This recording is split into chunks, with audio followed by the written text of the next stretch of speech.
네, 안녕하세요. 동문화TV의 한방 한동호 대표입니다. 자, 오늘은 요즘 환율이 많이 급등하고 있습니다. 그래서 환율 긴급 사태 벌어지나 이렇게 좀 제목을 좀 적었습니다. 뭐 제목 보니까 굉장히 겁날 수 있는 내용인데 뭐 아주 크게 겁낼 건 없다. 그 내용들을 한번 살펴보도록 하겠습니다. 많은 분들이 이제 환율에 궁금하신 분들도 많을 겁니다. 주위에서도 보니까 내가 송금을 해야 되는데 환율이 더 올라갈까 이렇게 물어보시는 분들이 많아요. 근데 환율은 귀신도 모릅니다. 자, 그 다음에 이제 최근에도 환율이 많이 급등을 하고 있죠. 얼마 전까지만 하더라도 약달러 얘기가 나왔었는데 갑자기 달러가 강세로 변환이 됐습니다. 그 배경들을 한 번씩 살펴보겠습니다. 경상수지가 적자예요. 우리나라의 환율, 지금 달러가 글로벌적으로 전부 다 강세를 보이고 있습니다. 지금 유로화 대비해서도 강세를 보이고 있고 엔화에 대해서도 강세를 보이고 있고 전반적으로 강세를 보이고 있는데 유독 우리나라에서 지금 가파르게 지금 환율이 급등하고 있는 것으로 보시면 되겠습니다. 첫 번째 예를 바로 경상수지 적자입니다.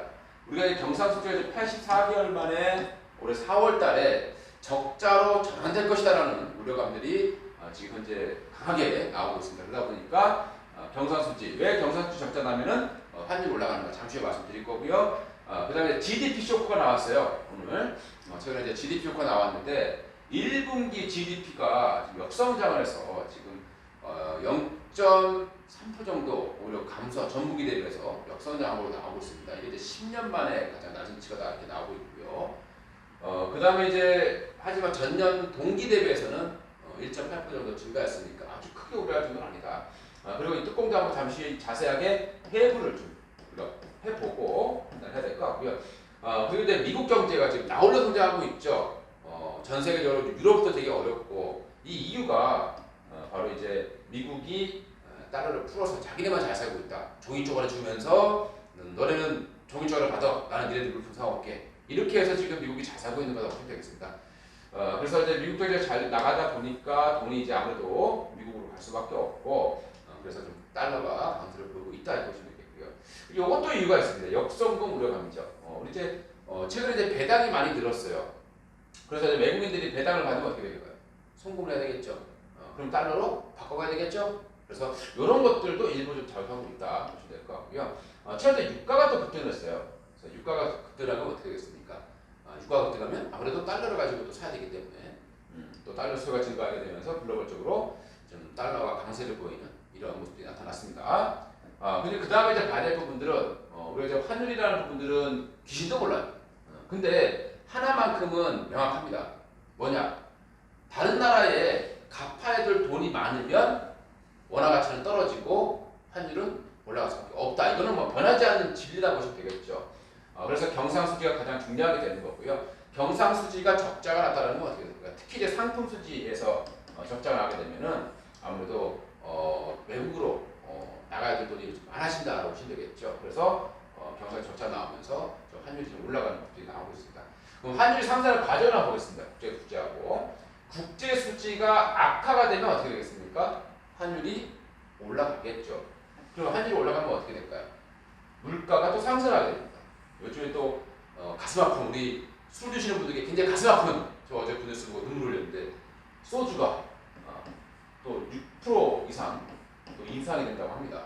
맥주도 올라가고. 그래서 소주와 맥주를 한 습에서 먹으면 이제 10,000원 된다. 소주 맥주씩 10,000원 된다. 이런 시대가 온다. 아주 눈물겨운 얘기가 나오고 있습니다. 그럼 구매력이 미치게 되겠죠. 그러면 저는 어때요? 만약에 이제 술집에서 갔는데 소주를 5,000원 달래요. 원가는 꼴랑 100원, 200원 올랐는데 술집에서 5,000원을 받는다 치죠. 안 갑니다. 들어가지고. 그렇겠죠? 그럼 어떻게 될까요? 구매력이 미치게 됩니다. 그럼 어떻게 돼요? 성장률이 하락을 하는 이런 악순환이 이어지게 된다. 그래서 환율이 올라가는 것이 일단 긍정적이진 않습니다. 당연히 수출주는 좋지만 그래서 그 내용도 잠시 후에 또 알아보도록 하겠습니다. 그 다음에 이제 환율과 주가의 관계에 대해서 많이 궁금하신 분들이 많을 텐데 우리 환율과 주가는 보통 역의 관계가 있습니다. 즉 환율이 올라가면 주가는 꼬꾸라져 버려요. 이렇게 이제 개구리 뻗듯이 시장이 폭 나가는 현상들이 발생하게 됩니다. 근데 최근에 뭐 외국인들의 매도가 아주 많지는 않은 상황에도 불구하고 환율이 지금 올라가고 있는 상황이죠. 우리가 지금 경제학적으로 보고 원론적으로 보여주면 어떻게 돼요? 우리나라 수출 국가예요, 그죠? 수출을 많이 하는 나라죠. 그러니까 환율이 올라가면 어떻게 됩니까? 원화 가치가 떨어져요. 그럼 내가 1,000원에 팔던 거를 뭐 980원에 팔아야 상황이 오겠죠. 그러면 어떻게 될까요? 수출하는 기업에게는 좋죠. 이게 원론적인 내용입니다. 근데 그러면 왜 주가가 빠지느냐? 실전에서는 어떻게 됩니까? 환율이 상승하면 수출주들이 급락을 하는 상황이 발생됩니다. 이게 왜 그렇습니까? 일단 이유는 외국인들이 한차선이 발생이 되죠. 특히 이 수출주가 우리가 그동안에 경상주가 적자나면 어떻게 될까요? 수출주들이 실적이 안 좋아져요. 외국인들은 뭘 보고 삽니까? 실적 기대감을 보고 사는데 그동안에는 환율이 낮게 있었기 때문에 그 상태에서 경기가 안 좋았기 때문에 실적이 급감을 하게 되는 거죠. 그럼 외국인들은 실적 보고 사는데 주식을 매도할 수밖에 없어요. 그리고 환율이 올라가다 보니까 또 주식 관련 갖고 있으면 내가 갖고 있던 달러가 원화 가치가 떨어지기 때문에 손실 나게 되겠죠. 그러면 달러로 바꿔줘야 돼요. 그래서 이런 이제 외국인 매도로 인해서 달러 수가 증가하게 되면서 오히려 시장이 폭락하는 현상이 발생하게 되는 겁니다. 그 다음에 근데 이제 그런 부분 보셨어요. 또 하나 환율이 또 급등하는 이유 중에 하나를 보게 되면 사람 심리도 배제 못하죠. 저도 이제 주위에 친구들도 있고 하는데 또 그런 얘기를 합니다. 어제 내가 환전을 했어. 송금을 해야 되는데 오다상인데 송금을 해줘야 되는데 지금 환전을 했어요. 어제 송금을 했어. 근데 조금 더 늦었으면 어떻게 됩니까? 오늘 만약에 10원이 올라갔다 치면 그 10원만큼을 내가 손해보거나 마찬가지가 되는 거죠. 그래서 환율이 올라가게 되면 외국에 송금하는 사람들 심리가 어떻게 돼요? 빨리 나 송금해야지. 더 오르기 전에 빨리 송금해야지. 이렇게 되는 거죠. 그러니까 또 달러 수요가 많아지게 되고 달러 수요가 많아지면 원화 가치가 떨어지게 되는 이런 현상들이 발생하게 된다. 이렇게 보시면 되겠습니다. 자, 그러면 이제 경상수지와 환율하고 다 우리가 좀 보셔야 되는데요. 우리 환율이 상승하게 되면 원래 어떻게 됩니까? 원래는 그래요. 환율이 상승하면 경상수지가 개선이 돼야 됩니다. 그 환율이 상승하게 되면 수출이 좋아지기 때문에 그죠? 경상수지가 개선돼야 됩니다. 그리고 환율이 하락하면 경상수지가 악화된다는 게 원론적인 내용이죠. 근데 경상수지가 적자가 되게 되면 어떻게 됩니까? 적자가 되게 되면 해외로 나가는 돈이 증가하게 되는 거죠. 그렇기 때문에 경상수지 적자가 나게 되면 환율이 올라간다라고 보시면 돼요. 경상수지 적자는 환율이 올라가는 말씀이죠. 그래서 우리가 이제 그런 거예요. 환율이 올라갈 때가 달기 먼저냐 달기 먼저냐. 이거 지금 누구도 모르는 거예요. 환율이 올라가서 경제가 좋아지는 것인지 아니면 환율이 떨어져서 경제가 좋아지는 건지 알 수가 없다는 말이죠. 나중에 이게 어떤 게 먼저 나오는지 알 수가 없다는 겁니다. 그래서 경상수지 적자는 어떻게 됩니까? 환율이 상승하게 되고요. 수출 경쟁력이 강화가 돼요. 그죠? 환율이 상승하게 되면 수출 경쟁력이 강화가 됩니다. 그럼 어떻게 됩니까? 또 경상수지가 개선이 되는 거죠.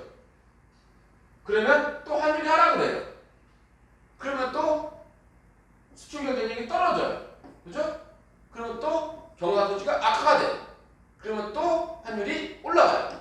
이런 게 계속 반복되기 때문에 이게 어디가 지금 달기 먼저인지 달걀이 먼저인지 알 수가 없다고 보시면 되겠죠. 이제 현재 우리나라의 상황은 우리 기업 경쟁력을 한번 보죠. 우리가 이제 국가의 경쟁력이 높아지려면 좋은 제품을 싸게 만들면 돼요. 이것만큼 좋은 게 없지 않습니까? 근데 우리나라는 지금 인건비 뭐 이런 것 때문에 가격은 올라가는데 이 최저임금 올려가지고 가격은 올라가는데 제품은 큰 변화가 없다라는 거죠. 가격 경쟁력이 떨어지고 있다는 게 우리나라의 가장 큰 문제다. 이렇게 요약을 해보시면 될 것 같습니다. 그 다음에 이제 그럼 환율이 지금 언제까지 그러면 중요한 부분이죠. 환율이 언제까지 올라갈 것인가 이걸 좀 봐야 되는데 경상수지 적자의 원인을 보면 뭐라 그랬죠? 한국 GDP 대비해서 우리나라는 지금 현재 반도체 관련된 산업 비율이 21% 나옵니다. 그러니까 반도체가 거의 뭐 우리나라를 좌지우지하고 있다고 보시면 돼요.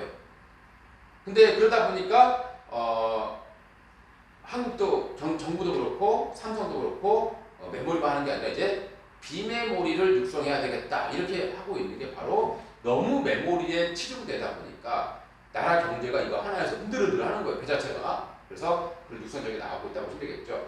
최근에 이제 반도체 가격이 하락하게 되면서 GDP가 감소하는 현상. 그죠? 그러면 반도체가 계속 떨어지면 당연히 우리나라 경제 수준도 안 좋겠죠. 근데 아무래도 5G가 도래하게 되면 반도체가 회복될 가능성이 분명히 있습니다. 그럼 하반기에 만약에 반도체가 회복된다면 어떻게 될까요? 그러면 이 20% 차지하고 있는 반도체 회복되면 경상수지가 다시 개선될 가능성이 있고요.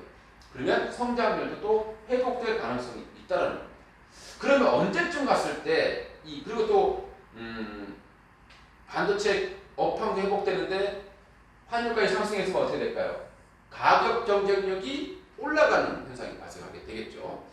그러면 환율 상승 효과가 발생하는 가격이 언제쯤 되겠냐? 제가 볼 때는 1200 이상 올라가면 분명히 우리나라 이제 수출 경쟁력은 높아진다. 즉 환율이 올라가기 때문에 이제 실적이 좋아지겠죠.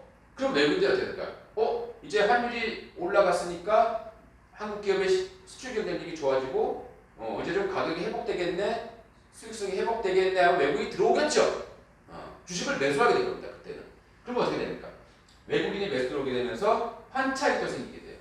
우리나라 돈을 가지고 있으면 원화 가치가 높아지니까 또 외국인이 또 들어옵니다. 그래서 외국인은 주식을 매수하게 되고 또 환율이 하락하는 현상이 발생하게 되는 모습이 나타나게 될 거다. 그 분기점이 제가 볼 때는 1200 정도가 되지 않겠느냐라고 생각합니다. 지금 추세를 봤을 때 1200까지는 일단 올라갈 가능성, 환율이 추가적으로 올라갈 가능성이 좀 높아 보인다라고 좀 말씀을 드려보고 싶습니다. 그 다음에 이제 우리나라 국가부도 위험 부분이 있는가? 지금 우리가 보면 환율이 항상 급등하면 어떻게 될까요?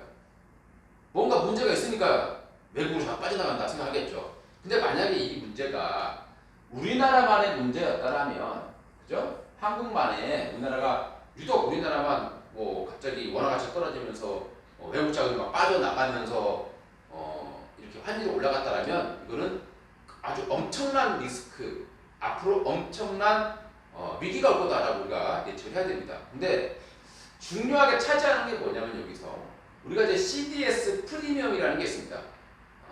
신용 부도 수수료라고 그러죠. 이게 뭐냐면 일종의 하나 보험이라고 생각하시면 돼요, 여러분들. 우리나라 이제 보험, 우리나라 돈을 빌려줄 때 내가 0.3%만 주면 너네 이 보험 들으면 나중에 돈 갚아줄게. 만약에 한국이 돈 못 갚으면 내가 대신 갚아줄게. 이겁니다. 그게 이제 우리 CDS 프리미엄을 하는데요. 이제 부도 위험이라고 보시면 될 것 같습니다. 이게 높아지면은 국가 부도 가능성이 높아지는데 최근 3월달까지 이 CDS 프리미엄을 보게 되면 0.30P 수준을 유지하고 있습니다. 이 말은 뭐냐면 환율이 올라가는데 국가 부도 위험은 크게 올라가지 않았다는 거예요. 그리고 또 하나 외환보유가 상당히 중요하죠. 우리나라가 워낙 이 트라우마가 있죠. 우리나라가 IMF 때 이 외환보유 때문에 정말 굴욕적인 그런 거래를 했었어야 됩니다. 근데 외환보유액은 최근에 약간 줄긴 했습니다. 뭐 8억 정도 줄긴 했는데 4,040억 달러 정도를 유지해주고 있기 때문에 이 부분을 본다면은 아주 크게 뭐 우려할 부분은 아니다.